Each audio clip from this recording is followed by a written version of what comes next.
ناظرین، اہم خبر آپ کو بتاتے چلیں، امریکی پریزیڈنٹ ڈونلڈ ٹرمپ کا بیان سامنے آیا ہے۔ پاکستان میں ایران اور امریکہ کے مذاکرات دوبارہ ہونے جا رہے ہیں۔ اہم خبر آپ کو بتاتے چلیں، ایران کے ساتھ سیز فائر میں توسیع کا نہیں سوچ رہے، جنگ بندی میں توسیع سے معاہدہ بہتر ہے۔ امریکی صدر ڈونلڈ ٹرمپ کا بیان سامنے آیا ہے۔ ناظرین، تفصیلاً بھی آپ کو اسی ویڈیو میں بتاتے ہیں، اس سے پہلے چینل کو سبسکرائب لازمی کر لیں تاکہ آنے والی ہر نیو خبر آپ تک بآسانی پہنچ سکے۔ اہم خبر آپ کو بتاتے چلیں، امریکی صدر ڈونلڈ ٹرمپ نے کہا ہے، ایران کے ساتھ سیز فائر میں توسیع کے بارے میں نہیں سوچ رہا۔ میرا نہیں خیال کہ اس کی ضرورت پڑے گی۔ میرے خیال میں معاہدہ بہتر ہے تاکہ وہ تعمیر کر سکیں۔ امریکی صدر ڈونلڈ ٹرمپ نے فاکس نیوز کو انٹرویو ایران کے ساتھ مذاکرات میں بڑی پیش رفت کا اشارہ دے دیا۔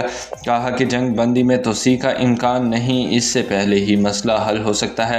میرے خیال میں معاہدہ بہتر ہے تاکہ وہ تعمیر کر سکیں۔ ایران کو ایٹمی قوت بننے سے روکنے کے لیے فوری اقدام کیا، اور وہ ایٹمی قوت بنتا تو عالمی توازن بگڑ جاتا ہے۔ ABC نیوز کو انٹرویو میں صدر ٹرمپ نے کہا، سیز فائر کا دورانیہ بڑھانے کی ضرورت نہیں پڑے گی۔